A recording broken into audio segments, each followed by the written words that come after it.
परमेश्वर पिता का धन्यवाद करते हैं आज के दिन के लिए, आज के अनुग्रह के लिए, अभिषेक के लिए। धन्यवाद के साथ उसके फाटक में प्रवेश करते हैं, उसके नाम को ऊंचा उठाते हैं। वही यहोवा परमेश्वर है, युगान युगों का परमेश्वर है, राजाओं का राजा परमेश्वर है। उसकी महिमा करते हुए हम आज उसके क्लासरूम में दाखिल होते हैं कि पवित्र आत्मा हमसे बोले और बातचीत करें।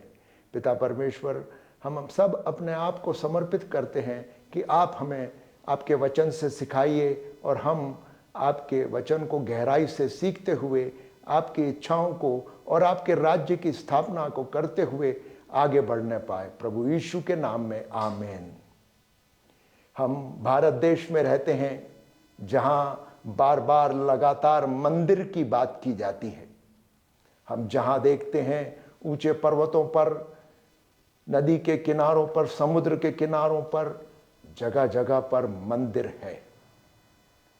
हम मंदिर के विषय में बाइबल में से देखेंगे, चाहे परमेश्वर के लोग हों जो बाइबल को जानते हैं या बाहर के लोग हों, वे मंदिर के विषय में बहुत सारी बात करते हैं।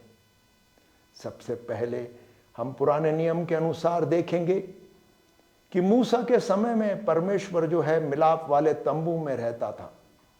वो एक ऐसा स्थान था जहां परमेश्वर के लोग वहां आकर उसको अपना अर्पण चढ़ाते थे, अपने पापों के लिए बलि चढ़ाते थे और परमेश्वर से आशीष पाते थे।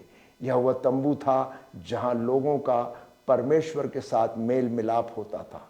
वहाँ उनको चंगाई मिलती थी, उनके जीवन के अंदर के जितनी भी समस्याएं उसका निवारण होता था और परमेश्वर की आशीष उनको मिलती थी।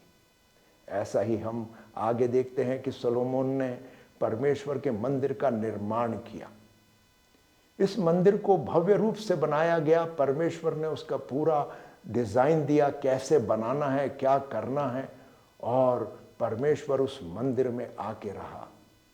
यह वो जगह थी जहां फिर से परमेश्वर से लोग मिलने जाते थे।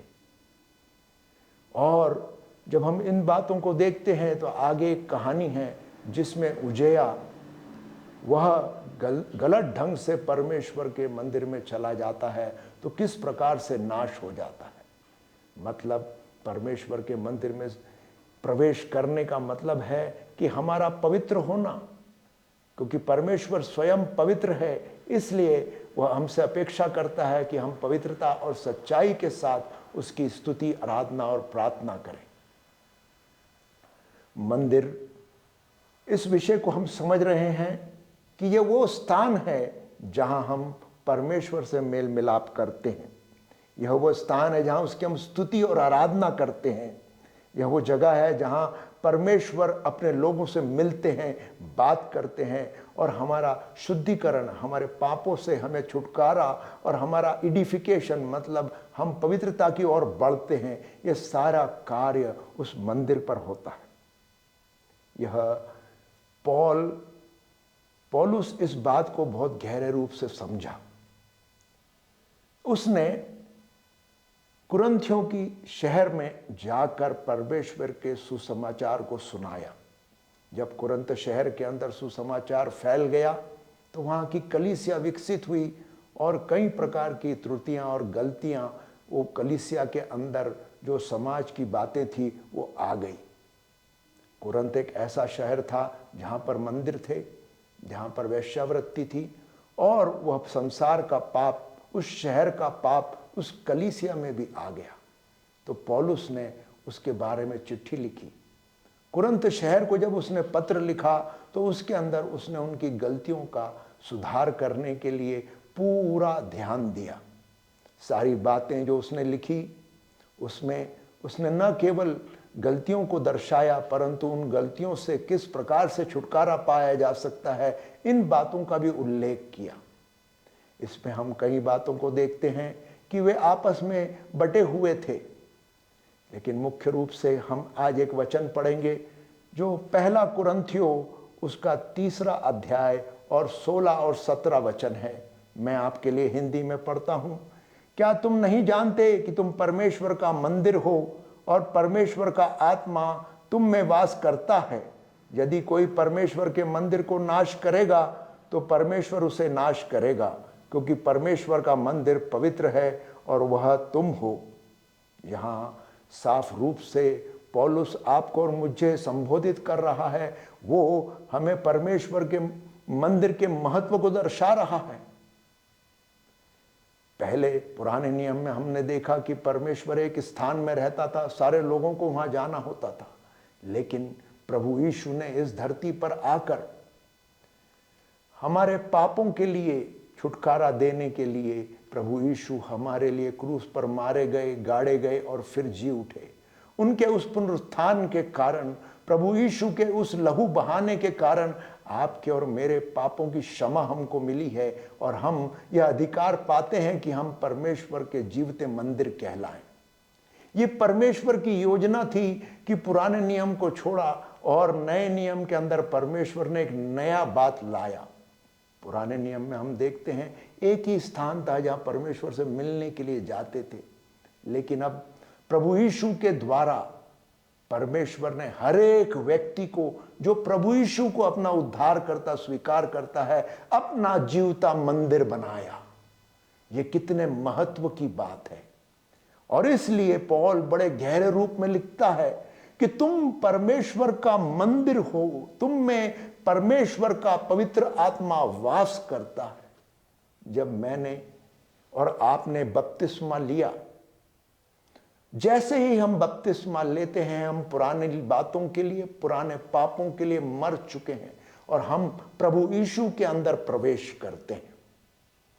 थोड़ी देर के लिए ऐसा मान लीजिए कि एक बड़ा डब्बा है और हम छोटे डब्बे हैं, तो छोटा डब्बा बड़े डब्बे के अंदर प्रवेश करता है, मतलब मेरा प्रभु यीशु के अंदर प्रवेश।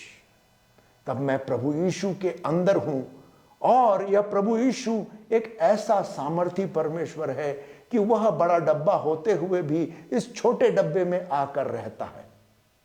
जब मैंने अपने हृदय में प्रभु यीशु को स्वीकार किया तो वो मेरे हृदय में रहने का स्थान बनाया और सबसे ऊंचे सिंहासन पर प्रभु यीशु विराजमान है। यहां पर बात को समझना है, मैं प्रभु यीशु के अंदर हूं और प्रभु यीशु मेरे अंदर है। यह बात आपको और मुझको गहरे रूप से अपने ध्यान में रखना जरूरी है।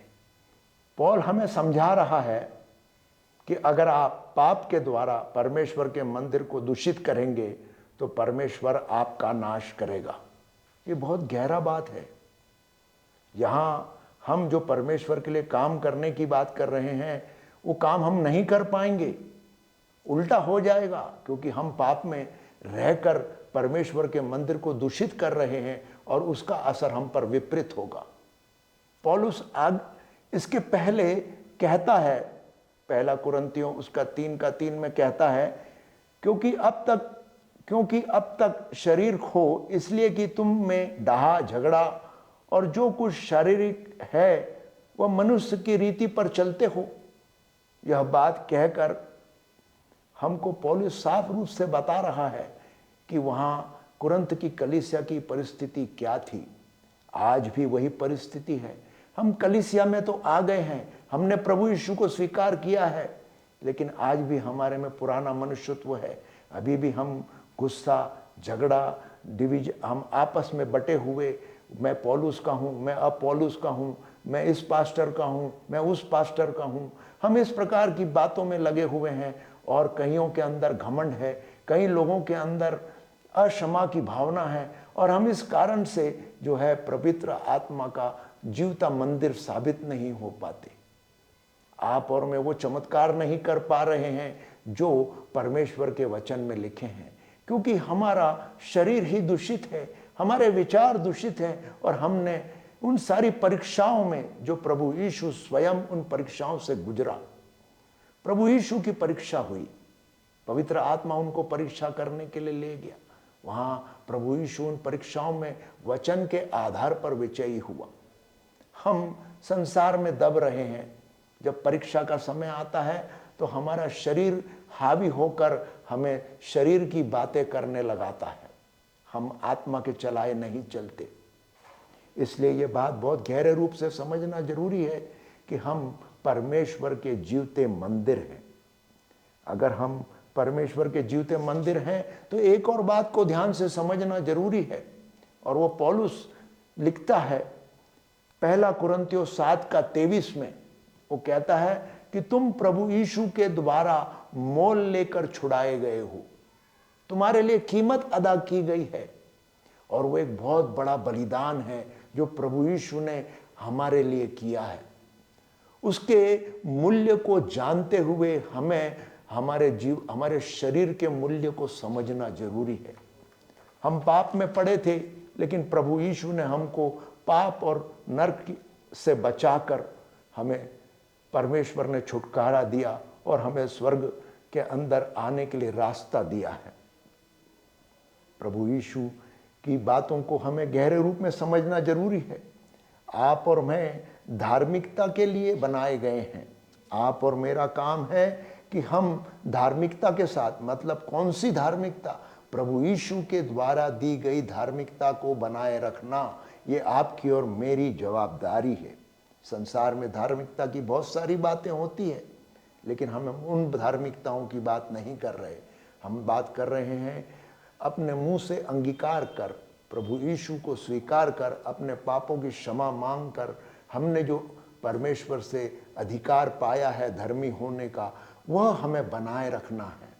यह बनाए रखने के लिए जरूरी है कि हम पवित्र आत्मा को अपने जीवन के अंदर महत्व दें और अपने शरीर का जो जीवता मंदिर है उसका ख्याल रखें। यहाँ आपको और मुझको कुछ बातें समझना जरूरी है। हमने थोड़ी देर पहले मंदिर क्या होता है इसके बारे में समझा है। अब हम समझेंगे कि पवित्र आत्मा क्या है, वो हमारे जीवन में क्या करता है। जब पवित्र आत्मा हमारे जीवन में आता है तो हमें वो पापों के लिए कायल करता है, वो हमें सत्य को प्रकट करता है, और सत्य प्रभु यीशु है। पवित्र आत्मा जब हम पर आता है तो वह हमें पाप से छुड़ाकर पवित्रता में लेके जाता है। पवित्र आत्मा जब हमारे अंदर है तो हम दुनिया के समान नहीं, परंतु उस अनंत जीवन के वारिस ठहरते हैं जो प्रभु यीशु के द्वारा हमको मिलता है। हम प्रभु यीशु के द्वारा परमेश्वर के साथ मेल मिलाप कराए गए हैं। हम जैसे प्रभु यीशु स्वयं पिता परमेश्वर पिता का पुत्र है, हम भी परमेश्वर के पुत्र बनते हैं। ये पवित्र आत्मा के द्वारा हमारे जीवन में हुआ है। पवित्र आत्मा हमको परमेश्वर के प्रति विश्वास में दृढ़ करता है। पवित्र आत्मा हमको दया, नम्रता, धीरज, संयम, और पवित्र आत्मा के द्वारा हमको परमेश्वर के जो वादे हैं, जो परमेश्वर ने हमसे किए हैं, वो स्मरण होते हैं और हम उनको पाते हैं। पवित्र आत्मा हमको अनुग्रह प्रदान करता है। पवित्र आत्मा के द्वारा हमको परमेश्वर की महिमा मिलती है। हालेलुया। इन सारी बातों को सम्मिलित करते हैं और एक प्रश्न आपके सामने रखते हैं कि आप परमेश्वर के कौन से मंदिर हैं? आप में क्या है? क्या आप परमेश्वर के मंदिर हैं जिसके अंदर पवित्र आत्मा के फल दिखाई दे रहे हैं? उसका विपरीत है अंधकार की शक्तियों के फल। ये वह आत्मा है जो अंधकार का आत्मा है, और उस अंधकार की आत्मा जब हमारे जीवन में आती है तो वो हमारे को पूरी तरह से दूषित करती है। हमारे में पाप होता है, हमारे में गुस्सा, अहंकार, डाह, दूसरे से बदला लेने की इच्छा, अक्षमा की भावना, घमंड, मैं तुझसे बड़ा हूँ, ऐसी भावनाएं होती है। वो हमें विभाजित करता है और जादू टोना और तंत्र मंत्र में डालता है। वहाँ नींद है, वहाँ पर जो है लोग नींद में चल रहे हैं। कहने का मतलब है आंखें तो है लेकिन दिखाई नहीं देता, कान है पर सुनाई नहीं देता। वहाँ पर अंधापन है, बहरापन है और पूरा अंधियारा है। उस अंधकार में हमको कुछ दिखाई नहीं देता। संसार की बातें हैं और हम में डर है। हम डर के साथ जीते हैं। हम जो कुछ करते हैं डरते हुए करते हैं, और डर परमेश्वर के द्वारा नहीं लेकिन शैतान के द्वारा डर बहुत बड़े रूप में काम करता है। हमसे गलतियां होती है और हम नहीं परंतु परमेश्वर के विरोधी हो जाते हैं। मेरा प्रश्न हम सब के लिए है, और वो ये है कि कई बातें जो मैं आपसे अभी कह रहा हूं अंधकार की और अंधकार की आत्माओं की ये आज भी चर्च के अंदर कलीसियाओं में देखने को मिलती है। क्या हम इन बातों पर गहरा अध्ययन करने के लिए तैयार हैं? क्या हम इन बातों का छुटकारा पाने के लिए तैयार हैं? क्या हम जानना चाहते हैं कि किस प्रकार से हम परमेश्वर के मंदिर को शुद्ध और पवित्र कर सकते हैं? इसलिए आपको और मुझको ये समझना जरूरी है कि परमेश्वर ने आपको और मुझको चुना है, हमको अलग किया है और वह हमें पवित्रता में लेकर जाना चाहते हैं। इसलिए ध्यान रखिए कि आप परमेश्वर के चलाए चलें।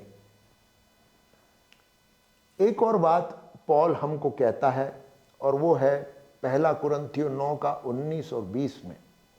मैं आपके लिए पढ़ता हूं। क्या तुम नहीं जानते कि तुम्हारी देह पवित्र आत्मा का मंदिर है जो तुम में वास कर हुआ है और तुम्हें परमेश्वर की ओर से मिला है और तुम अपने नहीं हो क्योंकि दाम देकर मोल लिए गए हो, इसलिए अपनी देह के द्वारा परमेश्वर की महिमा करो। आपको और मुझको जो परमेश्वर ने प्रभु यीशु के द्वारा पवित्र आत्मा का जीवित मंदिर बनाया है, आपकी और मेरी जवाबदारी है कि हम परमेश्वर की महिमा करें। परमेश्वर की महिमा करने के लिए जरूरी है कि हम कई बातों से बचें। आपको और मुझको उन गलत शिक्षाओं से, गलत बातों से बचना है। कई बार ऐसा होता है कि हम बच नहीं पाते। अगर आप टीवी देख रहे हैं, टीवी देखते देखते कोई न्यूज़ देखते हुए आप डर सकते हैं और आप डर के साथ सहमत हो जाते हैं, तो वो डर आपके अंदर आ जाता है। ये एक उदाहरण है, लेकिन इसी प्रकार से कई प्रकार की गलतियां हैं जो हम संसार में से ले लेते हैं, क्योंकि हम परमेश्वर के वचन को ध्यान देकर पढ़ते नहीं। अगर आप परमेश्वर के वचन को पढ़ेंगे, उसके ऊपर चिंतन करेंगे और मनन करेंगे, तो आप परमेश्वर के वचन के अनुसार चलेंगे। जरूरी है कि आप इन शिक्षाओं से बचें जो झूठी शिक्षाएं हैं, ऐसी शिक्षाएं जो फरीसियों के द्वारा लाई गई है। सबसे पहली और मुख्य बात तो है कि जहां प्रभु यीशु नहीं, वो शिक्षा हमारे उपयोग की नहीं। जहां प्रभु यीशु नहीं, वो शिक्षा हमारे उपयोग की नहीं। अगर प्रभु यीशु है तो वो शिक्षा हमारे उपयोग की है, और उसमें भी हमको ध्यान देना है कि वो गलत शिक्षाएं न हो। कई हवाएं चल रही हैं जो झूठी शिक्षाएं लेकर आ रहे हैं और वे पाप को सम्मिलित कर चर्च के अंदर, कलीसिया के अंदर ला रहे हैं। ऐसी कई शिक्षाएं हैं जो अंधकार की शक्तियों के द्वारा लाई गई है। ऐसी कई डॉक्ट्रिन्स हैं। बालम के समय में एक झूठ की डॉक्ट्रिन आई थी। बालम चाहता था कि इजरायली लोग पाप करें और वे अंधकार में पड़े। उसने बराक को बुलाया कि तुम इनको अंधकार में ले जा, इनसे मुझे विजय पाना है, इसलिए तुम इनके ऊपर श्राप बोलो। लेकिन वो श्राप नहीं बोल पाया तो बालम ने उनको पाप में डाला। ऐसी कई शिक्षाएं हैं जो कलीसिया के लोगों को पाप में डालती है। ऐसी शिक्षाएं हैं संसार के अंदर जिनको अगर हम अपना लें तो हमसे पाप होना शुरू हो जाता है, और जब हमसे पाप होना शुरू हो जाता है तो दूसरी और अंधकार की शक्तियां हमारे ऊपर हावी हो जाती है और हम पवित्र आत्मा के जीवते मंदिर नहीं रह पाते। जरूरी है कि आप प्रेरितों के द्वारा सिखाई गई शिक्षाओं को पहचानें। प्रेरितों की शिक्षाएं हमको प्रेरितों के काम में पढ़ने को मिलती है। दूसरा अध्याय 42 के अंदर प्रेरितों की शिक्षाओं के विषय में उल्लेख किया गया है। हमें वचन पर आधारित शिक्षाओं पर ध्यान देने की जरूरत है। हमें ठोस और मजबूत शिक्षाओं की जरूरत है, जैसा पौलुस पहला तिमोथी उसका 1:10 में लिखता है। हमें परमेश्वर के पवित्र आत्मा और परमेश्वर की जो परमेश्वरत्व को दर्शाने वाली शिक्षाएं, उसके बारे में सीखना है, जो पौल ने पहला तिमोथी उसका 6:3 में बोला है। वह शिक्षाएं जो प्रभु यीशु के मसीह होने को हमको दर्शाती है, समझाती है, जैसा हिब्रू 6:1 में लिखा है। आप और मैं इन शिक्षाओं से बचना है। आपके लिए और मेरे लिए परमेश्वर का धन्यवाद है कि परमेश्वर इन दिनों में अपने आप को प्रकट कर रहे हैं और वे कलीसिया की उन्नति के लिए हमारी गलतियों को हमारे सामने ला रहे हैं।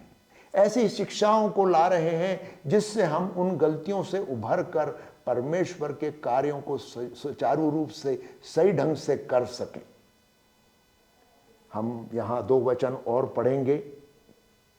उसमें इफिसियों की किताब उसका 4 अध्याय उसका 31वां वचन, सब प्रकार की कड़वाहट, प्रकोप, क्रोध और कलह और निंदा सब वैर भाव समेत तुम से दूर किए जाएं। पौलुस हमको निर्देश देता है कि तुम अपनी बुराइयों से मुंह मोड़ो। हम प्रभु यीशु के उदाहरण के द्वारा जानते हैं कि हमारी परीक्षा तो होगी, शैतान हम पर हावी होगा।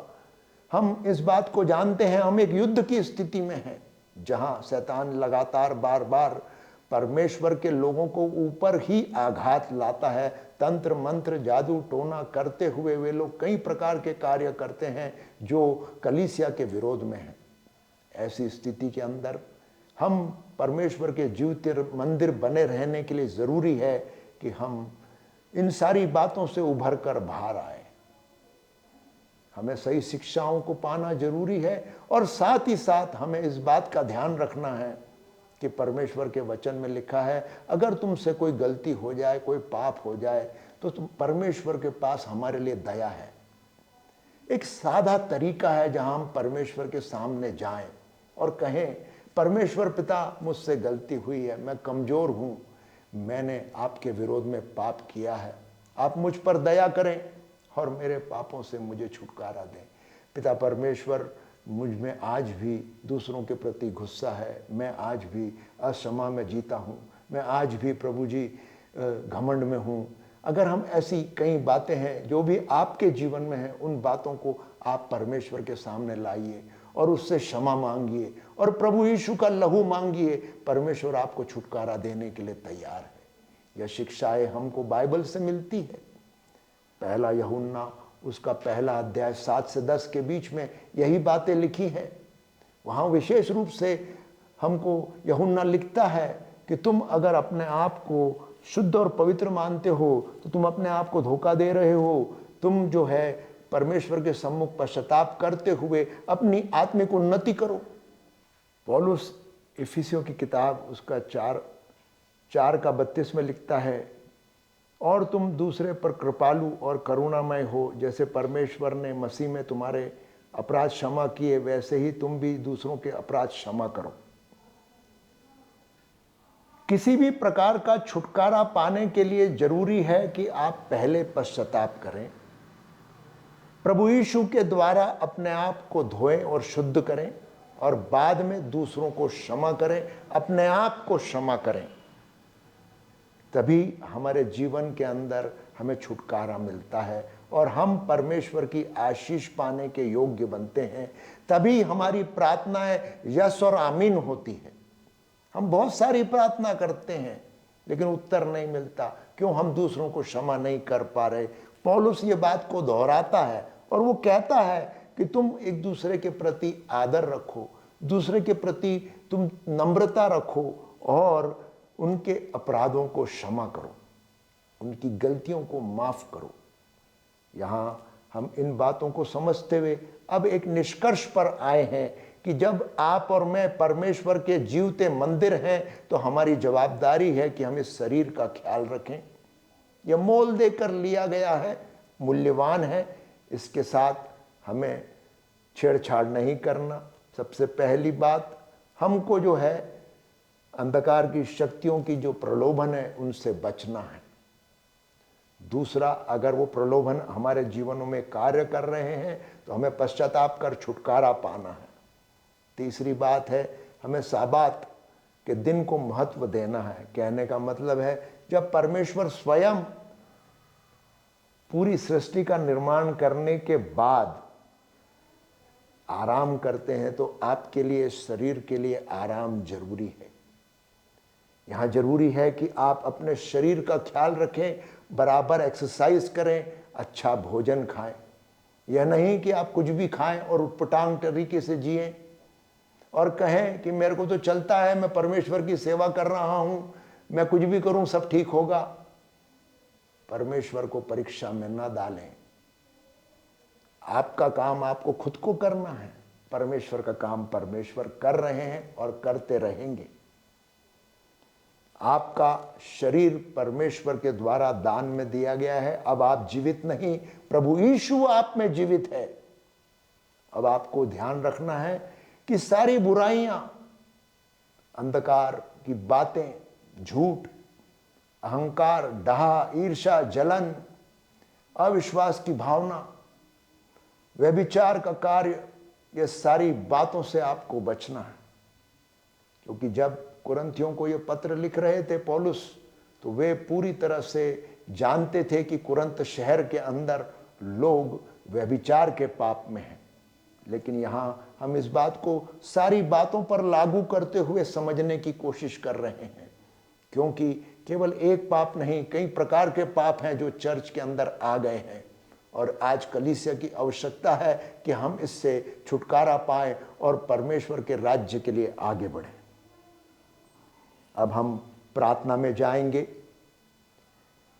यहां हम एक पश्चाताप की प्रार्थना करेंगे। आप मेरे साथ ये प्रार्थना कीजिए। आप जहां कहीं भी हैं, परमेश्वर वहां आपको छुटकारा देंगे। ये आपके और परमेश्वर के बीच की बात है। केवल मैं आपका सहयोगी हूं प्रार्थना में अगुवाई करने के लिए। छुटकारा परमेश्वर देंगे, पवित्र आत्मा आपके साथ है। प्रभु यीशु का लहू हमें हर पापों से मुक्ति देता है। आइए हम प्रार्थना करें। प्रेमी अनुग्रहकारी परमेश्वर, आपके बेटे प्रभु यीशु के नाम में हम आपका धन्यवाद करते हैं आज के वचन के लिए, आज की शिक्षाओं के लिए। सबसे पहले पिता परमेश्वर, हम आपसे क्षमा मांगते हैं कि हमने अपने शरीर को पवित्र आत्मा का मंदिर समझकर व्यवहार नहीं किया। आप हमारे अंदर रहते हैं, इस बात को हम जानते जरूर हैं, लेकिन हम विश्वास नहीं कर पाते हैं। हमने आपके विरोध में पाप किया है। पिता परमेश्वर, हम पवित्र आत्मा के इस जीवते मंदिर को हमने दूषित किया है। हमारे से आँखों से पाप हुआ है, हम गलत बातों को देखते हैं। हमारे कानों से पाप हुआ है, हम गलत बातों को सुनते हैं। हमारे मुंह से पाप हुआ है, हम गलत बातों को बोलते हैं। हमसे परमेश्वर पिता हाथों से पाप हुआ है कि हमारे हाथ गलत काम करने के लिए जाते हैं। हम अपने पैरों के ऊपर चलकर गलत काम करने के लिए जाते हैं। ये गलतियां हमसे हुई है, आप हमें क्षमा करें। आप हमें क्षमा करें परमेश्वर पिता, हर कड़वाहट के लिए जो हमारे अंदर है, दूसरों के प्रति, आपके प्रति, और हमारी प्रार्थनाओं का उत्तर नहीं मिलने के कारण हमारे अंदर बहुत सारी कड़वाहट है, बहुत सारा गुस्सा है, हम प्रकोप में हैं, हम कलह में हैं, निंदा में हैं, हम बटे हुए हैं। आप हमें क्षमा करें, हम पर दया करें। हमने परमेश्वर पिता इस शरीर को तुच्छ जाना। आपके इस जीवते मंदिर के द्वारा हमने व्यभिचार का पाप किया है। हमसे व्यभिचार की बातें हुई है परमेश्वर पिता। हम आपके सामने नतमस्तक होते हैं, क्षमा मांगते हैं। आप हम पर दया करें। आपके बेटे प्रभु यीशु के लहू से हमको धोकर शुद्ध और पवित्र करें। पिता परमेश्वर, हमको दोष लगाने वालों को हम आज क्षमा करते हैं। आप इन सारी अंधकार की शक्तियों को हमसे पूरी तरह से छुटकारा देकर आज़ाद करें। हम इनको पूरी तरह से एक रिनाउंस एंड डिनाउंस, हम इसको पूरी तरह से नकारते हैं और सारी बातों को हमारे जीवन से निकल बाहर करने के लिए कहते हैं। पिता परमेश्वर, ये सारी आत्माएं, दुष्ट शक्तियां हमको छोड़कर चली जाए और हम फिर से आपके जीवते मंदिर बन जाए। पवित्र आत्मा आइए, आपका हम स्वागत करते हैं। पिता परमेश्वर, आपके बेटे प्रभु यीशु का हम स्वागत करते हैं। प्रभु यीशु, आप हमारे हृदय में आइए, हमारे घर में आइए, हमारे मिनिस्ट्री में आइए, हमारी सेवकाई में आइए और आप ऊंचा स्थान लेकर शांति और प्रेम के साथ हम पर राज्य कीजिए। पिता परमेश्वर, हम आपका धन्यवाद करते हैं इस मौके के लिए जो आपने हमको दिया और उस छुटकारे के लिए जो आपके द्वारा हमको मिला है। धन्यवाद करते हैं कि आपने हमारे मांगने से बढ़कर हमारे लिए कर दिया है। प्रभु यीशु के नाम में मांगते हैं, आमीन।